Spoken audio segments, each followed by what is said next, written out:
Assalamu alaikum wa rahmatullahi wa barakatuhu. Sheikh Yaqub Forum 1, Forum 2, Forum 3, kalbe konton Muslim yala konton dirola, ani badi ya konton dirola, ani denyo ya konton dirola. Wo kontoro tambirin kola ala jayi folo ka tentu mansomen afan folo sawata ka fanjayi ka fan tentu jannin tenturlal ka tentu kasal kila nyumama sallallahu alayhi wa sallam atale fisiyata da fengo mume beti o tamirin kola mbadi ngolu alnali badi malam Yaqub Cissé bagadaji sate o kono jang jimara wole nata kana kacali domanding kono to diyala kaje ko ni muslimiya kila la banke nyumma kan addinu nasiha muslimiya nyimmu ño konoto diyalati maana konoto diyalamu dino ñinti woto wo konoto diya kilingo men lonnali ya safe ka sabatindi wo kammala kana yitandiroke wala moolu ye mel yalon ko ibe suulalala andun isabaro keno akola lakira lolungula mansatalla asimbejo a barajo la meli baratala ani mel nata na nga newo soto iman nana abaro timmandino nata la munyinti ko lo kuntili woro wulo kono na filoli membe je atili bulo la karola mbo folo kacala o kolan sinadun ala sutol fanan na karola nyin kamala ko momo ye audio nyi soto isaje isa sabatindino e kun alala ma koyro kan ni pareta wato men na filo kela islamoyro kenin jela isaja si soneyano ibulu walam nyinti ko ma ru'iya an abi salmata gamen filla kabo abi salmat bulu an abi hurairata radiyallahu anhu qala rasulullahi sallallahu alayhi wa sallam abi hurairata ya bange ako kila nyumma ganyim bange kisonin nemobe kilayen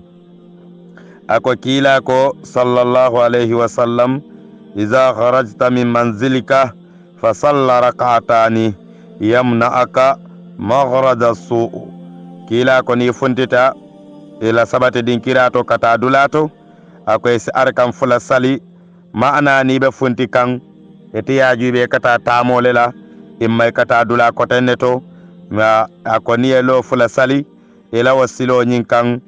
ku jawolu masiba kuwolu koro kuwolu mansatalla asi kanandi ala fajanni wato mebe murnana wa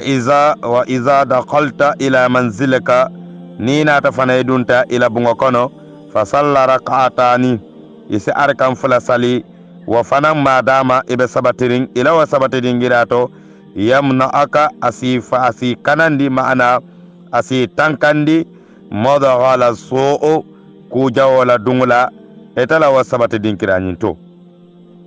wa kammala wa an Anas bin Malik radiyallahu anhu ya muta Anas bin Malik bulu almu man satalla ne malama an nabi sallallahu alaihi wa sallam ka muta alala kila nyumma bulu kala ko Anas ko kila ko sallallahu alaihi wa sallam fi salati subhi subha salola alhalo kenyato ako man tawadda momo yesalgiyo muta summa tawaddaha ila almasjid inate nyatilin kata misiroto suba salo watola summa salla fihi salatan inata sali misiro nyin konola salola natala munafiloti imma farlo salola kana lahu bi kulli khutwatin hasanatun ila sinfa wa sinfa ita menta kata jamanto asike yen baraji da farinti wa ma anhu sayiatu ila bara jawlu man satalla suwatutu yen wa hasanatu bi asr amsalha ba sinfa wa sinfa ala sake yen baraji tanti fa idha salla ni salita summa ansarafa inatana murun katela korda kono endatulu isamsiti lola funti watola qataballahu man satalla se safero ke tamari yen taala man sakallanke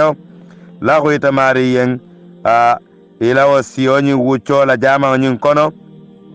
alfu hasanatin bara wuli wulolu la natalemu ku kendolu ti mansatalla asi kanandi bara jawolu la wa an Usman bun Affan ya muta senna Usman bulu radiyallahu anhu almu mansatalla ne malama kala senna Usman ko sami'tu rasulullahi sallallahu alaihi wasallam akon ngani moy alala kila nyumala kisnin nemobe kila meyen kisonin nemo abe kila nyumma meyen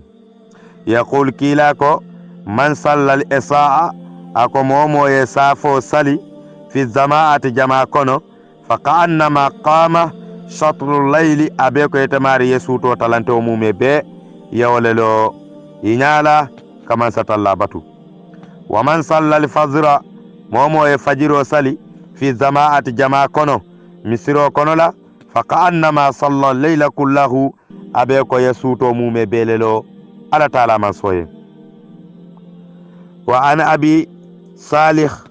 ya muta abi salih bulu ana abi hurairata ka muta aba hurairata bulu radiyallahu anhu an man satalla ne malama kala ko qala rasulullahi sallallahu alaihi wasallam akala la kila nyuma ganyim bange kila ko ma min salatin afdalu ala almunafiq min salati al-isha'i wal fajr ako salawatu takerin salwato men koleyata kuliyata nafiko kan men tambita ka safo saliya watola imma ka fajiro saliya watola wal kamako walau ya'lamuna ma fihima nin ayatara aliyalon membe safo nin safu salo watola anin ka suba saliya watola nin ayatara aliye wolon nun sambi nun albe borla ka wo wato nyilu ke bayndi wato nyilu itali danna wa an ata ibn yasir an abi hurairah radiyallahu anhu an nabi sallallahu alayhi wa sallam qala man salla arba'a rak'ati ba'da zawali samsi yuhsinu qira'atuhunna wa ruku'ahunna wa sududahunna salla ma'ahu 70,000 malakin yastaghfiruna lahu hatta al-layl wa kammala ya muta'ata ibn yasir bulu ako aba hurairah ya banje aba hurairah ko aga moy kila la ko kila ko sallallahu alaihi wasallam momo ya arkan nani sali tilo wuli wato mana tilo la bo wato la nin tilo bota seleta do manding ye salji o muta yelo nani sali yela karangol ka nyama wala muyma hawjato sali ila wuru kongol fanal yetimma ila sujudol yetimma ima hawjato sali ya betimmandi anyama akoy saje law arkan nano sallama akhu 70,000 malakin malaika wuli tawaru la ka sali tamarigi fe ilolo nano nyin kono janni be parela andi parerin kola o malaika wuli tan nano malaika wuli tawaru la wala ka sali fe janni be parele la salola e parerin kola o malaika wuli tawaru lolu yastaghfiruna lahu hatta al-layl e katara ka faro nyini na masatalla bulu ita hada madun wala menga nyillo nano sali fokata bula jannin suto watola wa kammala kila ko sallallahu alaihi wasallam ako rahimallahu abda salla arba'a qabla al-asr ako man satalla yala jongon ala jongo nema jongo men ngalon ko aka arkannani sali janna kalan saro sali wala mo janni be salfana sallelo fula sali salfana salo kola yelo fula sali kotake janni be lawan saro salila ana abi hurairah radiyallahu anhu an nabi sallallahu alaihi wasallam aba hurairah ayenyim bange kamuta alala kila nyumma bulu kisnin nemobe kila memma ako dimasilungo tilibulo man salla yawmul ahad dimasilungo tilibulo ako momo salita arba'a raka'atin lonanila yaqra fi kulli raka'ati fatihatul kitabi ya alhamdulillahi rabbil alamin karam fa wala dalina na ayatara yano yana amana rasul fanan karan yala ila soro nyinkan ako kataballahu ta'ala lahu bi adadi kulli nasraniya ako man satalla ase safero ke ete mari yen nasara la siya kontola barajo asa safeyen nasara keto walla nasara musoto ako wa atahu sawaban nabiyya annabi umma barajo konto ako man satalla sadila wa kataba lahu khubzatan ala taala man sosi hijjo barajo dila wa umratan anu umra wa kataba lahu bi kulli rak'atin ala taala man sosi sabatindiro keyen ilalo nano nyinna dima silungu tilibulo janni lahan saro kasi yanyin salo keno ila arka wa arkan man satalla sa keyen alif rak'atin arka wulikilinti summa ata'u Allah ta'ala fi dhannati man satalla sineso arjanno konola bunjangala me yalon ko abe mu miskolati ani jafarano wa kammala an Ali ibn Abi Talib kamuta sedna Ali bulu aba talibi dingo radiyallahu anhu man satalla ne malama ani nabi sallallahu alaihi wasallam kala kila nyuma ga banje annahu kala kila ko ako momo yekilimbaga yandiro kening man satalla kaje ko man sante kering na man kata man satalla dammalati ye ala ke man sakilin dammati e man flanka fiyake e man fenka fa ala taala man soma e be danken yari wala andi be liman yari wala ko femman tar kafrin ala taala man soma wo ko la etamari nata na sali dimasi lungo kotake yawmul ahad dimasi lungo bada salatu zuhri ne salfana sali pareta yana sali arba'a rak'atin wa fanan yelo nanita ya sali walo nano bada faridatin ila farlo kola wala salfana kola yela farlo sali pareta yela sunnoli ke pare wala wa kola yana lo nani sali ila arkan folo ni alhamdulillah rabbil alamin karam fa wala dalin e pareri wala yana surat mulk karang natalam tabarakalladhi akarang wa kola yana na suratu zumat karang ila lo fulo ni ila lo nano nyinto lo folo ya tabarakaram flanjang ya suratu zumat karang fela lo nano nyinga timma akoni tamarigi yawa ke damenna ila salamu alaikum wa kola wa yas'alu hadatahu yana man satalla dani ila hazola kana haqqan ala Allah ta'ala ako wajibo le mu masatalla kan nyamu hakolati alakan an yaqdi hadatahu ala ta'ala man soyela hajonin aya jara an abi zubair an zabir an abdullah radiyallahu anhuma annahu qala rasulullah sallallahu alayhi wa sallam man salla yawm al-ithnain inda irtifa'i an-nahar رقعتان يقرأ في كل رقعة فاتحة الكتاب مرة وآية كرسي مرة قل هو الله أحد مرة والمعاوذتان مرة فإذا سلم أستغفر الله عشر مرة فإذا سلم أستغفر الله عشر مرة وصلى على النبي صلى الله عليه وسلم عشر مرة غفر الله له ذنوبه كلها يا متى أبا زافر بلو يا متى أبا يا متى عن أبي زبير يا متى أبي زبير بلو عن زابر بن عبد الله أغنيم بانجي أكو كيلاكو صلى الله عليه وسلم أكو تنلونغو تلي بلو تلولا كتوتا واتولا والله واتولا ako momo ye lo fula sali ya arkan fula sali ila lo folo ni ko alhamdulillah rabbil alamin fa wala dalin wa qala yana ayatu kurskara natalam allah la ilaha illa huwa al hayyul qayyum ya karang fala bandulato sinya killing yakul huwa allah ahadu karang sinya killing khul a'udhu bi rabbil falaq sinya killing khul a'udhu bi rabbin nasi sinya killing akoni salamu alaikum ta ya fako astaghfirullah sinyatan wa qala ya allahumma saloke allahumma salli ala muhammad wa ala ali muhammad wa sallim yo fanan karang sinyatan akoy tamari gi janni kawlilo si dinkirato akoman satalla sila junubo be tutu yen ala taala man so si yam feyen ela junubo mume pela wa an sabit ya mutasabit bulu an Anas bin Malik radiyallahu anhu qala Rasulullah sallallahu alaihi wasallam Anas bin Malik yenyim bange tugunga ko kila ko sallallahu alaihi wasallam ako man salla yawm al-ithnain isnata asarata raq'atan ako momo salita tenelungo lo tannim fula ya sali tenelungo arkan tannim fula yaqra fi kulli raq'atin fatihatul kitabi ya alhamdulillah rabbil alamin karang ila lo folo ya alhamdulillah rabbil alamin karang yana ayatu kursi karang sinya kili lo tannim fula tenelungo tilibulo komen sa fono dorong kabo talan konon to watola katabula fajannin talan tannin fula tenelungo yelo tannin fula sali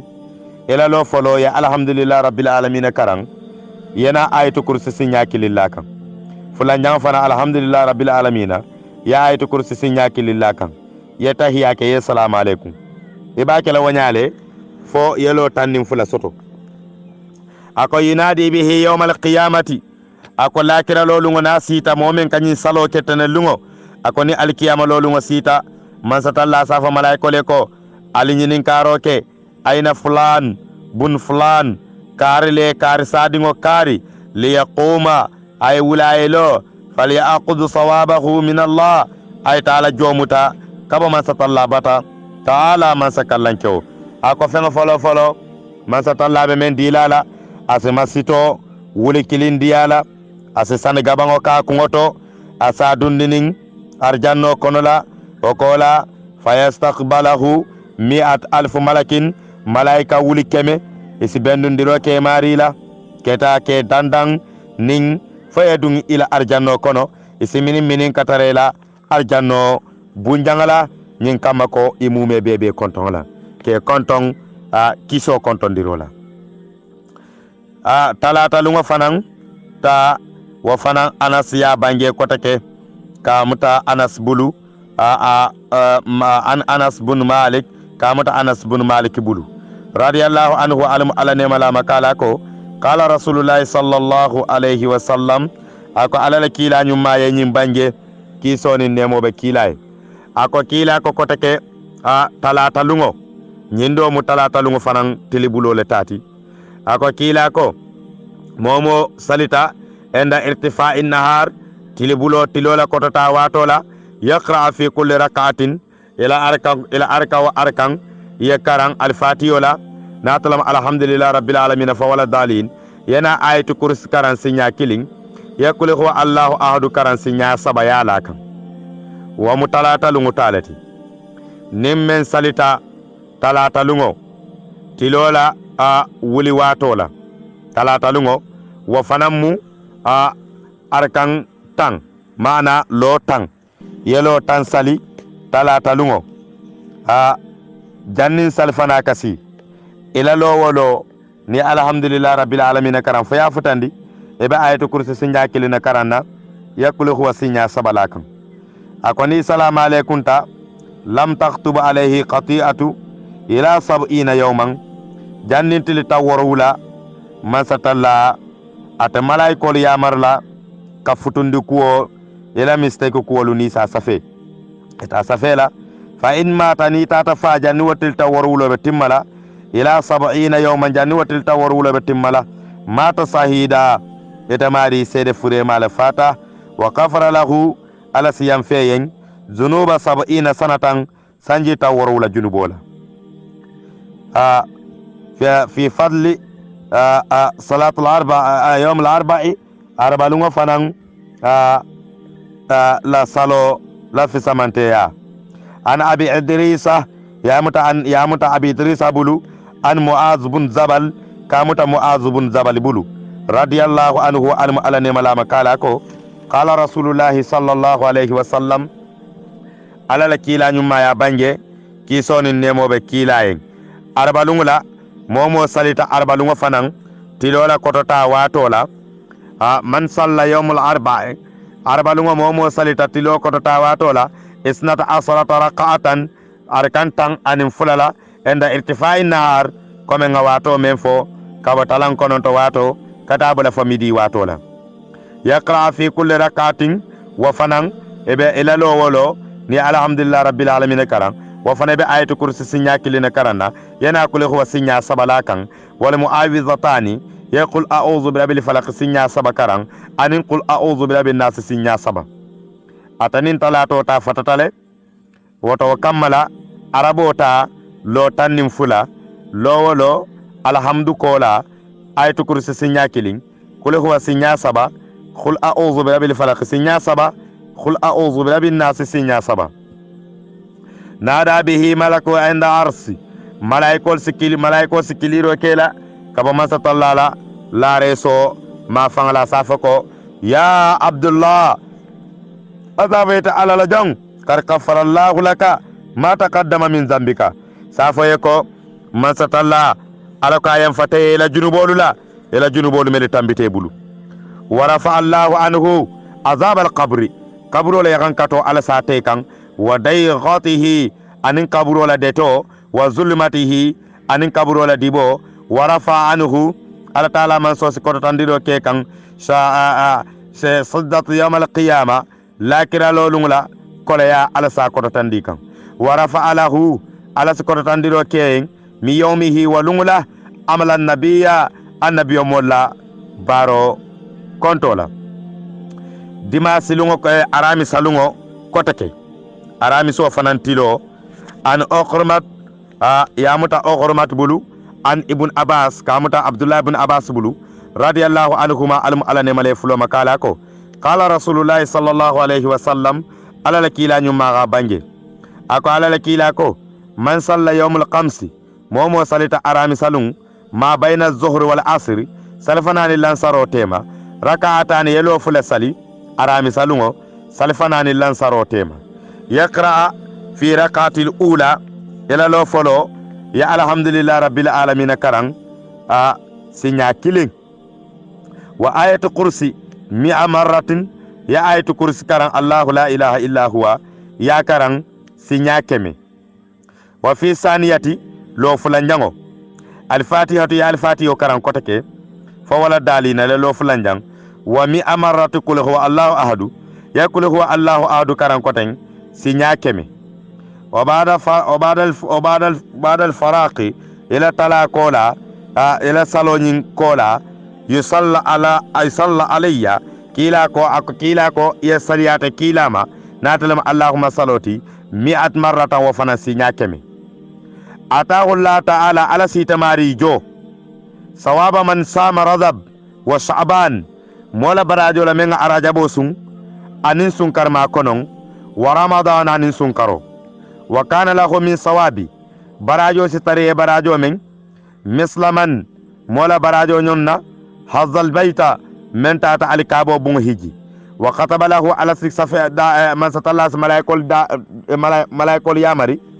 من ستالله ملائكه يامري سفيرو ليتماري بعدد كل من امن بالله مؤمن كنتو ليمانيات على تعالى من سكلنك ونيون كنتو براجو من ستالله malaikol yamari kawonyon konto barajo kasafe an ali yamuta ali ibn husayn bulu husayn dingo me ka fa ali ibn husayn husayn senna ali wala kun dingo me ka fa husaynu yala ya fama tolale ali la walam an ali ibn husayn bun ali bun abi talib ako an abihi akaya muta afama bulu an zaddihi afafananko ayamuta amama bulu wala bakila nyummati radiyallahu alaihim amal masatalla ne mare masatalla la ne mo bema kala ko samitu nabi sallallahu alaihi wasallam ako sanna aliu kaya moy alal kilala yaqulu kilako yawmu zum'ati kullahu salatu ako jumalungo tilo mumebe abe musallawatu lati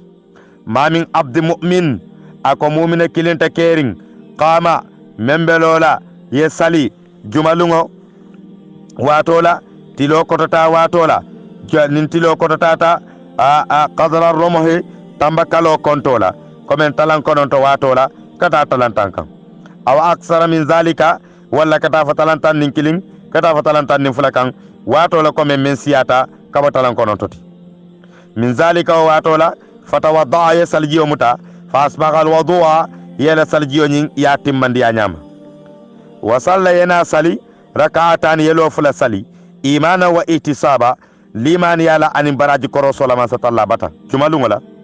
kataballahu ta'ala lahu ala safero ke tamariye mi ata sanatan bara kende kemela wa ma anhu mi asayatin ku jaw keme ala ta'ala manso asiwo tutu etamariye wolo fulo nyin ye fen karanno je abete yata elolo fulo nyin kono ako wa imma wa man salla arba rakati momo elo nani sali wa jumalungo wati kilingla rafa Allah ta'ala lahu fi jannati ala skoto taro ke arjanno kono arba mi darjatin daraja kemenani la jumalungo kote wo wati kilingla wa man salla samani rakata momo elo say sali jumalungo wallaha watola rafa Allah ta'ala lahu fi zinan ala ta'ala skoto taro ke arjanno kono samani mi darjatan daraja keme sayla wa kafara lahu dhunubahu kullaha ala sila junubo be tutuye wa man salla isnata asrata rak'atan moome arkan tanni fula sali jumalungula wa wati kilingo nyinna wallaha watola kataballahu lahu ala si safero ke temariye alfu wa mi'a hasanatan ba daraja wuli kiling daraja keme kilinna wa ma anhu alfu wa mi'atan altala man so tuturo ke junubi wuli kiling junubi kemela wa rafa'a lahu ala skotaro ke fi jannati arjanno konola alfu wa mi'at darajatin daraja wuli kilin daraja kemela woto wa kammala jumalungla fi samante ya wale domu nyinti atilibulo watola an ibn abbas ya muta ibn abbas bulu abdullah ibn abbas bulu radiyallahu anhu almasatalla ne malama radiyallahu anhuma ala ne male fuloma kala ko qala rasulullahi sallallahu alaihi wasallam ala kila nyuma ganyim bange kila ko man sallama mo salita yawmu zum'at jumalungo ma bayna zuhri wal asr juma salikola janni la sarobe sila ya jumo salibota jama to inata suwo kono isal taraka'atani lo fulala yaqra fi kulli raqati fatihatul kitabi ya alhamdulillah rabbil alamin karan sinya kili wa ayatul kursi marratan ya ayatul kursi karan sinya kili wa 25 marrata qul a'udhu birabbil falaq qul a'udhu birabbil falaq sinya muwani lulu ila lo folo alhamdu kola ayatul kursi sinya kili qul a'udhu birabbil falaq sinya muwani lulu wa fi raqati saniyatin ila lo fulanjanga yaqra fatihatul kitabi ya al-fatiha karan kotake marratan sinya kili qul huwa allahu ahad yakul huwa allahu ahad karan sinya kili ila lo fulanjango al-fatiha kola qul huwa sinya kili wa kola qul a'udhu birabbin nas yaqul a'udhu birabbin nas karan 20 marratan sinya muwan lo folo lo al-fatiha kola ibe ayatu kursi sinya kili karanna qul a'udhu birabbil falaq muwannil lul ila lo fulanjango al-fatiha sinya kili qul huwa sinya kili qul a'udhu birabbin nas sinya muwan fa idha sallama ni salamu alaykum takaleko la hawla wala quwwata illa billah 50 maratan ya la hawla wala quwwata illa billah karan sinya talulu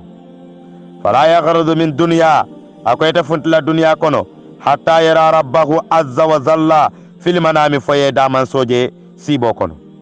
wa yara makanahu isila pala soje fi jannati arjanno kono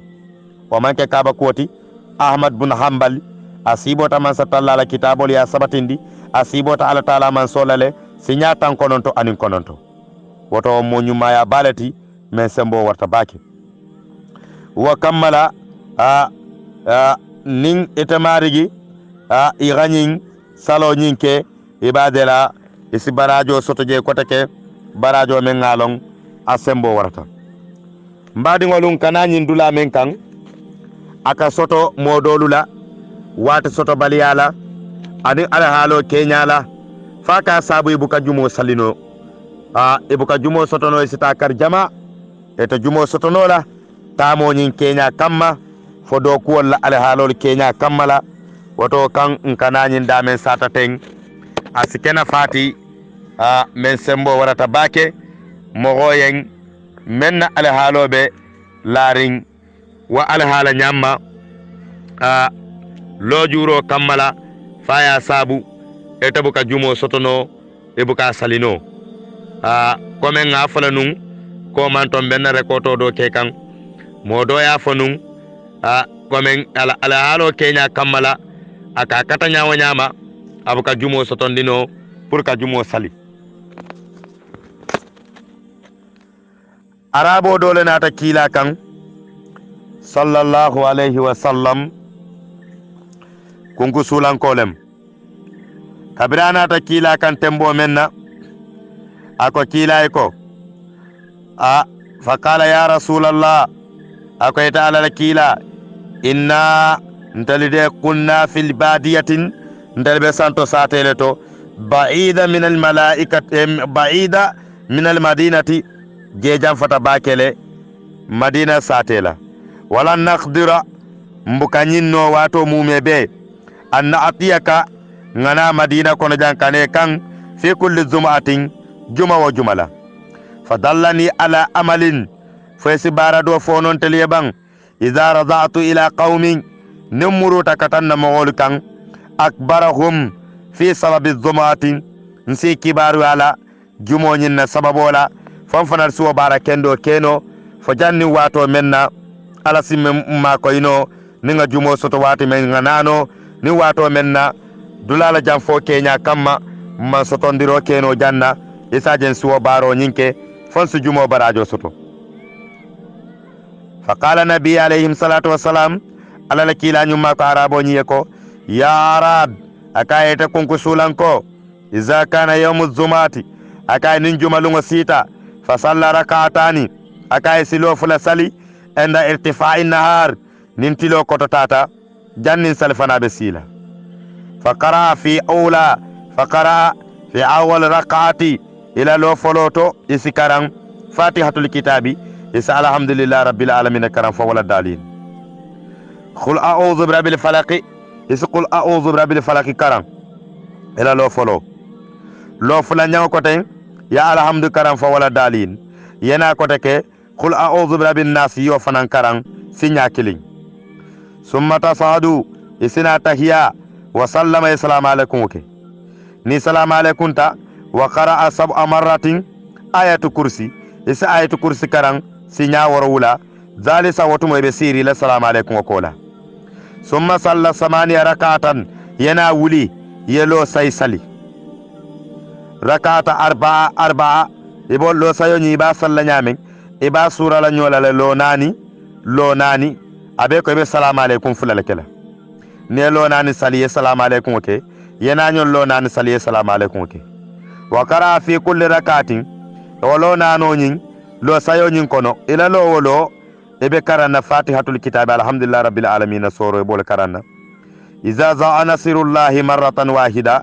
iza za'a nasrullah ibo karana sinya kili wa 25 marratan yana kuli huwa allahu ahadu karan sinya muwan anilulu ila lo wolo ni karanta ya al-fatiha karan fa wala dalil yana iza za'a nasrullah karan sinya kilin ya kuli huwa allahu ahadu karan kuli huwa allahu ahadu karan sinya muwan anilulu ila lo wolo folo nani yetimma ya salamu alaikum yana kotake yelo nani do sali fa yetimma ya salamu alaikum wake abatarla yanyi lo fula do sali lo fula folo me ba salla wala mu arka wa arkan al-fatiha ko la lo folo qul a'udhu birabbil falaq lo fula njang qul a'udhu birabbin nas wal mukilin kilinati e bena lo sayo men salila e ba kala arkan nani ela lo wolo al-fatiha ko la idza za anasirullahi asinya kilin yana kul huwa allahu ahadu sinya muwani lulo lakam fa idza faraqta min salatika akoni pareta wa fanan salola faqul isafo isinyin fa 70 marratan sinyata warula ya fala hawla wala quwwata illa billah al-aliyyil azim akola hawla wala quwwata illa billahi al-aliyyil azim iso karan sinyata warula kila ko fa walladhi nafsi muhammad biyadihi akongan kaliman sola muhammadu niyobe man so men bulu ma min mu'minin mu'mina kilinta kerin mu'mina kelito wala mu'minatin wala mu'mina musoto nyim fan iya jumo salino bang man jumo salino bang ni kanyin keno ni yanyin keno fan jumalungo abarajo sembo warta kila e kali wala ako mu'mina kirinta kerin ke kunda muskunda salla yanyin sali yawmu jumu'ati salla yawmu jumu'ati hadhihi salata yanyin farla sa yanyin saloke jumalungla kama aqul comme nga foye nyame ako fonte kila e ke ita nyoti jannatu firdaus kono arjanna lakira lolungla wala yaqumu min maqamihi ita parala ka wuli noto hatta yaghfira Allahu fala taala man so yanfa lahu itamariye wal walidayhi anina ni baba be in kana muslimaini ne atare fulo be mu muslimoti wa yunadi munadi kilir las kiliroke min tahtil arsi la reso koto asafa ya abdullah ita ala la jongo faqad qaffara laka ma taqaddama min zambika wa ma ta'akkara man satalla yanfateyen ila junubola men tambita anin junubo men kana a sibitulungo tilibulo fananta mfelena dunkan wala kono ru'ya yanyimuta an sa'id ya muta sa'id bulu an abi hurairata ka muta aba hurairata bulu qal an radiyallahu anhu qal al masatalla ne male mako qala rasulullah sallallahu alaihi wasallam akala la kilako man salla yawmu sabti sibitulungo tilibulo momo salita arba rakati lonanila yaqra fi kulli rakatin ila lawolo ye karang fatihatul kitabi al fatiho karang fa wala dalin sinya kili kul huwa ayna karang qul ya ayyuhal kafiruna yo fanan karang salasa marratin sinya saba fa idha faraqa min salatihi ni pareta salole salam alaykum ta ila lonano nyin lawolo al fatiho kola ebe qul ya ayyuhal kafiruna sinya saba karang akoni tata folo nano nyin timmata assalamu alaykum ta ya ayatu kursi karang ayatu kursi ya karang sinyakili kataballahu ta'ala lahu akoma satalla safero keye bi kulli harfin harfu ite men kare la salonyin kono khuddatan ala sake hijo barajoti wa umratan an umra wa rafa lahu ala skotaro keye kullu harfu yemen karang adru sanatu siyami sang bumburungo sungo barajo ala sa safeyen mohamed sunta sanji bumburungla isunta wa barajo konto masatalla sa safeyen ayatara wa sungo nyim fanan ya beke yalo alayen wa qiyama laha wa qiyama laylaha ya sutolo masatalla wa atahu laha ala siso be kulli harfula sawaba sahida sede furella barajo kontola wa kana tata zilla arsihi isitara lare so duben koto lakira lolungla ma annabiina wa suhada'i kafrin annabiyo molma anin sede furelu lo kuntili woro wulo atili bulolu nafilo wala felentiten numa ya kan kadinin nimbadi muslimolla pour nyin kamala ko konoto dialem fo nin alay men notindino wala isaje isa asabatindino katunna ko modol bije melialan askoleya pour ka sutona filolu ke ibaje la tilibulo isuwol keno mbenana dunna sutona filo fanan na barajo kenya kono anin men nata je kilala hadiso lito sallallahu alayhi wa ala alihi wa sahbihi wa sallama sinin odi dolo jang ngana continue suto fanan ta alhalola